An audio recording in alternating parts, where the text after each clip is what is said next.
नमस्कार। आज बात करते हैं इलेक्ट्रिकल इंजीनियरिंग की दुनिया के दो सबसे बुनियादी कॉन्सेप्ट्स की, डीसी सीरीज और पैरेलल सर्किट। अरे ये तो वो नींव है जिस पर हमारी आज की पूरी टेक्नोलॉजी टिकी हुई है। लेकिन सीधे थ्योरी में कूदने से पहले चलिए एक बहुत ही आम सी पहेली को सुलझाते हैं। कभी सोचा है कि दिवाली या क्रिसमस की उन सजावटी लड़ियों में जब एक लाइट खराब होती है तो कभी कभी पूरी की पूरी लड़ी ही क्यों बंद हो जाती है? इस छोटी सी दिखने वाली परेशानी के पीछे एक बहुत ही दिलचस्प साइंस छुपा हुआ है। और इसी रहस्य को सुलझाने के लिए हमें समझनी होगी दो तरह के सर्किट्स की कहानी। जी हाँ, यही वो दो खिलाड़ी हैं जो तय करते हैं कि बिजली का बहाव कैसा होगा, किधर से होगा। तो चलिए मिलते हैं कहानी के पहले किरदार से, और इसका नाम है सीरीज सर्किट। इसे समझने का सबसे अच्छा तरीका जानते हैं क्या है?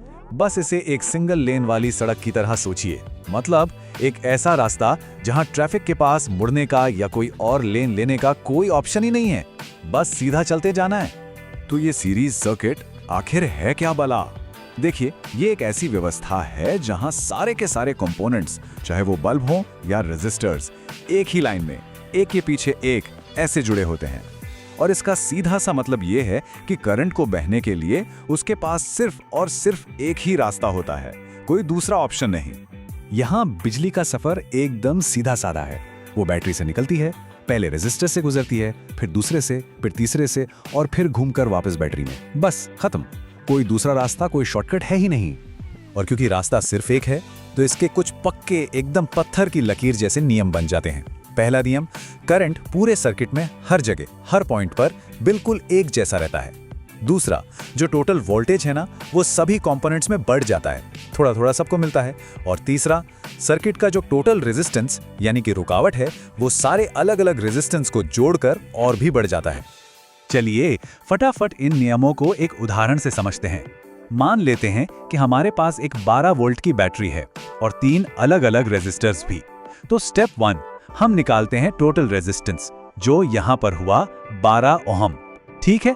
अब स्टेप 2, ओम के नियम का इस्तेमाल करके टोटल करंट निकालते हैं, जो आता है 1 एम्पियर। और आखिर में हम हर रेजिस्टर पर कितना वोल्टेज ड्रॉप हो रहा है ये भी कैलकुलेट कर सकते हैं। देखा, ये नियम असल में कैसे काम करते हैं, ये साफ हो जाता है। अच्छा, तो अब वक्त है कहानी के दूसरे किरदार से मिलने का, और ये है पैरेलल सर्किट। याद है सीरीज सर्किट एक सिंगल लेन सड़क थी? तो बस पैरेलल सर्किट को समझ लीजिए एक मल्टी लेन वाला शानदार हाईवे, जहां ट्रैफिक के पास चुनने के लिए कई रास्ते होते हैं। तो पैरेलल सर्किट में होता क्या है? इसमें कंपोनेंट्स एक दूसरे के समानांतर मतलब पैरेलल में जुड़े होते हैं, जिससे कई रास्ते बन जाते हैं। और इससे करंट को बहने के लिए एक से ज्यादा रास्ते मिल जाते हैं। और सच कहूं तो यही इसका सबसे बड़ा फर्क है सीरीज सर्किट से। अब यहां देखिए, करंट बैटरी से निकला और जैसे ही एक जंक्शन मतलब एक चौराहे पर पहुंचा, वो बट गया। कुछ हिस्सा R1 से निकल गया, कुछ R2 से और कुछ R3 से, सब एक ही साथ। ये बिल्कुल वैसा ही है जैसे एक हाईवे पर ट्रैफिक अलग अलग लेन में बट जाता है, ताकि कहीं कोई जाम न लगे और सब आराम से निकल जाएं। और क्योंकि रास्ते अलग अलग हैं तो जाहिर है नियम भी बिल्कुल पलट जाते हैं। पैरेलल सर्किट में वोल्टेज हर ब्रांच में, हर रास्ते पर एक जैसा रहता है। टोटल करंट सारे ब्रांच के करंट को जोड़कर बनता है। और सबसे मजेदार बात पता है क्या है? जितने ज्यादा रास्ते इसमें जुड़ते जाते हैं, करंट के लिए बहना उतना ही आसान हो जाता है, और इसीलिए टोटल रेजिस्टेंस असल में घट जाता है। कमाल है ना? इसे भी एक छोटे से उदाहरण से समझ लेते हैं। अगर वोल्टेज 12 वोल्ट है तो हम हर ब्रांच में करंट निकाल सकते हैं। मान लीजिए एक में आया 2 एम्पियर, दूसरे में 3 और तीसरे में 4।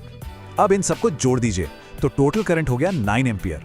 देखा जाए तो करंट ने कितनी समझदारी से खुद को सबसे आसान रास्तों पर बांट लिया। तो अब जब हमने दोनों को अलग अलग समझ लिया है तो अब टाइम है इनके आमने सामने के मुकाबले का, एक सर्किट शोडाउन। ये जो टेबल है ना, ये दोनों के बीच का सारा फर्क दूध का दूध और पानी का पानी कर देती है। करंट, वोल्टेज, रेजिस्टेंस, रास्ता सब कुछ अलग है, लेकिन सबसे बड़ा अंतर है फेलियर का असर। सीरीज में अगर एक भी चीज खराब हुई तो मतलब पूरा सर्किट ठप, सब बंद। जबकि पैरेलल में अगर एक रास्ता बंद भी हो गया तो क्या, बाकी तो चलते रहेंगे। और बस यही वो सबसे जरूरी बात है जो तय करती है कि कौन सा सर्किट कहां इस्तेमाल होगा। तो ठीक है, ये सब थ्योरी तो हो गई, लेकिन हमारी रोजमर्रा की जिंदगी में इसका क्या मतलब है? कहाँ दिखते हैं हमें ये सर्किट्स अपने आसपास? और यही मिलता है हमारी शुरुआती पहेली का जवाब।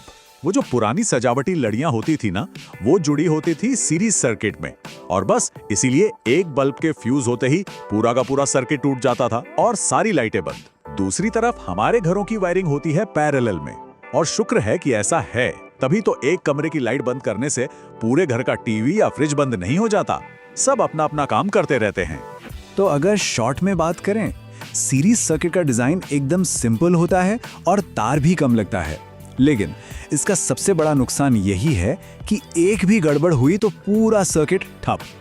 और एक और बात, वोल्टेज भी हर कंपोनेंट में बढ़ जाता है, तो किसी को भी पूरी पावर नहीं मिलती। और वही दूसरी तरफ पैरेलल सर्किट का सबसे बड़ा फायदा यह है कि सारे कंपोनेंट्स आजाद हैं, एक दूसरे पर निर्भर नहीं करते और सबको बराबर स्टेबल वोल्टेज मिलता है। लेकिन हाँ, इसके भी अपने नुकसान हैं। इसमें तार ज्यादा लगता है और ये बैटरी या पावर सोर्स से ज्यादा करंट खींच सकता है। अगर इस पूरी बातचीत से सिर्फ एक बात याद रखनी हो तो वो ये है, सीरीज में करंट सेम रहता है और वोल्टेज बढ़ जाता है, पैरेलल में वोल्टेज सेम रहता है और करंट बढ़ जाता है। बस ये एक लाइन इन दोनों सर्किट्स की पूरी कहानी बयां कर देती है। तो अब जब दोनों के फायदे और नुकसान सामने हैं, तो एक सवाल दिमाग में आता है, एक सोचने लायक सवाल। अगर कोई ऐसा सिस्टम बनाना हो जहां फेलियर का कोई चांस ही ना हो, जैसे कि कोई स्पेसक्राफ्ट या हॉस्पिटल का लाइफ सपोर्ट सिस्टम, तो उसकी वायरिंग कैसे की जाएगी? सीरीज में या पैरेलल में, या फिर दोनों का कोई मिक्स?